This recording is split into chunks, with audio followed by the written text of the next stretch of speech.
Late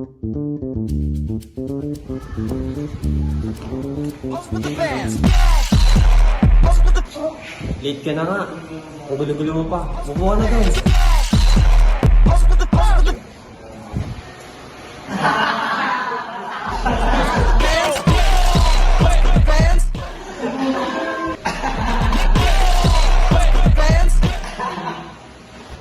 Uy, kayo dyan sa likod. Kumawin nga kayo dyan. Ikaw!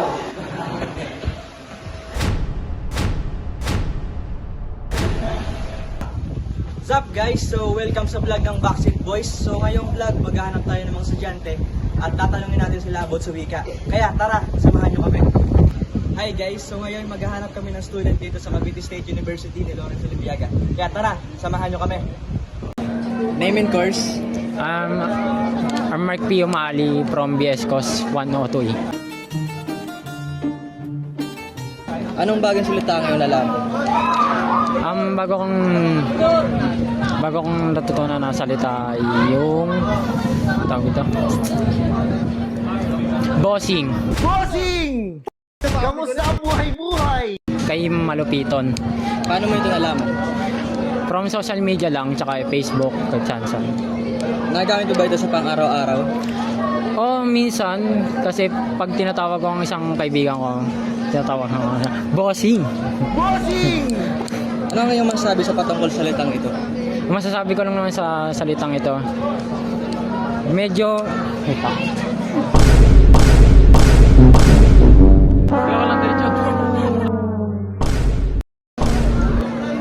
Ano ang iyong masasabi patungkol sa salitang ito?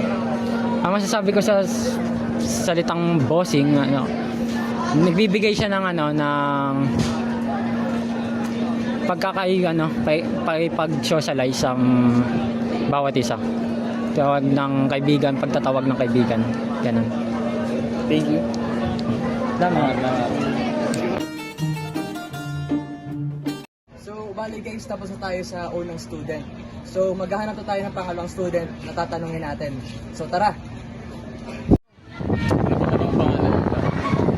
Ako nga pala si Berhel Jan De Vega. Course? BS Infotech. Third year. Anong bagong salita ang iyong alam? Ang bagong salita ang alam ko ay yung okay na to. Okay na to. Okay na to. Okay na to. Okay na to. Okay na to. Okay na to. Paano ito nalaman? Nalaman ko to dahil nakita ko siya sa social media.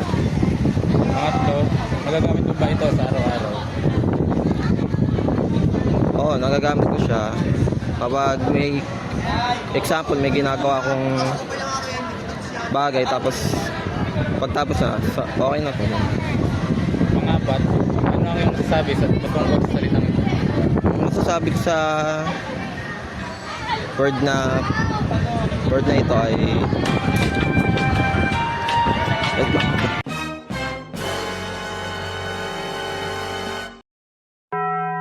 Panghuli, ano ang masasabi mo patungkol sa salitang ito? Masasabi ko sa salitang ito ay nulit yun. Ano ang masasabi mo sa salitang ito? Masasabi ko sa salitang ito ay maganda siyang gamitin dahil trending siya sa social media. Okay na? Thank you.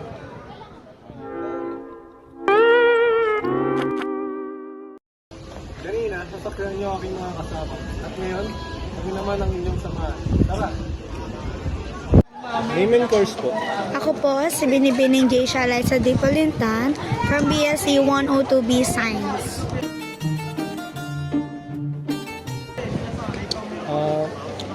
Anong bagong salita ang iyong alam? Karamihan sa naririnig ko ay ang salitang kupal.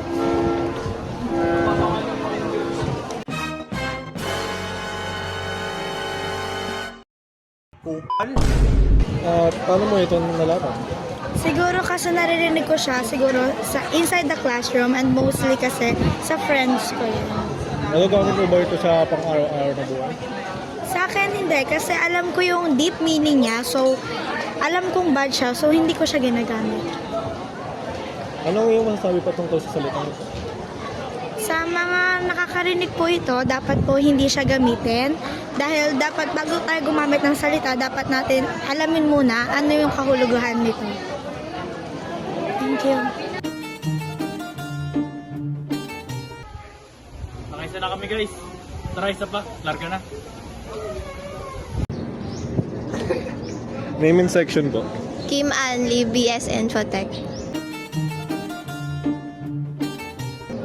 Anong bagong salita ang iyong alam? Sobrang Latina. Wait a minute. Sobrang Latina! Paano mo ito nalaman? Sa social media dahil nag-trending ito. Nagagamit mo ba ito sa pang-araw-araw na buhay? Opo, pag sinasabihan ko yung mga kaibigan ko na maganda, sinasabi ko lang sobrang Latina. Sobrang Latina! Ano ang iyong masasabi patungkol sa salitang ito?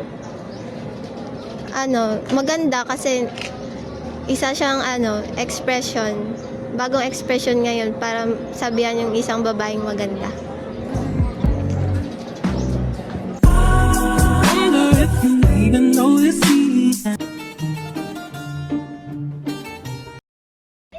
Kanina, nasaksihan yung mga sisa ang aking mga kasama. At ngayon, kami dalawa naman ni Kyle ang interview. So, tara! Name and section po. Melissa Marie Ogamit from BS Infotech 102.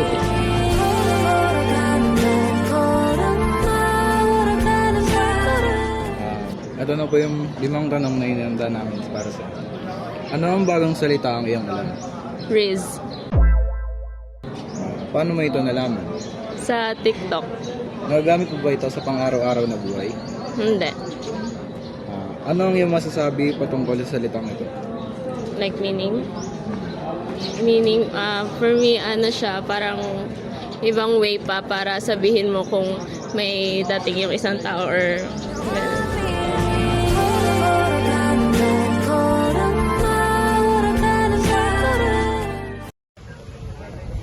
Samahan niyo uli kami. Magkaano pa kami ng isa pang may interview. Tara!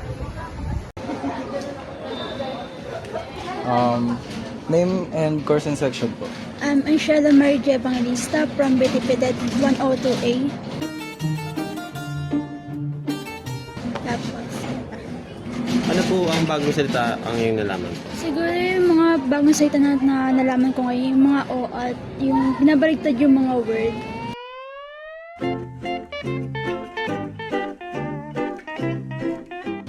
Paano po niyo ito nalaman? Nalaman ko to sa Facebook kasi dati ba lagi tayo nag-scroll. Nakikita ko yung mga salitang yon sa pagbabasa. Nagagamit niyo po ba ito sa pang-araw-araw sa buhay? Habang nasa school kami ngayon, sa mga kaibigan ko, lagi naming ginagamit yung words na to sa pag-uusap po namin. Ano ang iyong masasabi patungkol sa salitang ito? Siguro dahil sa pagbabago ng panahon, yung mga tao ngayon nag-iimbento ng pinababago nila yung mga words para maging uso. Thank you po. Yun na po. Ano, okay na ba? Play na? Hindi ko gagalawin ulo ko. Okay na. At ayun, nasaksihan nyo aking mga kasama, yung mga usisa ng ibang tao. At ngayon, kami naman dalawa ang huli mga usisa. Ako nga pala si Christopher Pahibo. At ako naman si Vince Carpalima. Halika, samahan niyo kami. Ano pong name at strand niyo? Yes, siya pareha po. BSE 302B English po. Ano pong recently bagong salita yung natutunan niyo? Yung bagong salita na natutunan ko, slay po. Wait a minute. Ano pong ibig sabihin ng slay? Yung slay po, sinasabi po siya kapag, kunwari po may nagawang maganda yung tao or sinusuportahan mo po yung tao. Saan niyo po nalaman tong salitang slay na po? Sa social media po, sa TikTok. Nagamit niyo po ba to sa pang-araw-araw na buhay? Siguro pag sa classroom po, for example, kunwari may nagawang maganda yung classmate ko, sinasabihan ko po, slay, ganun. Pag sa mga friends? Opo. Ano pong masasabi niyo sa salitang ito? I think creative po siya kasi parang imbes na sabihin mo na ang galing mo, parang pwedeng slay na lang yung sasabihin mo, tapos ganun din po yung meaning. Opo.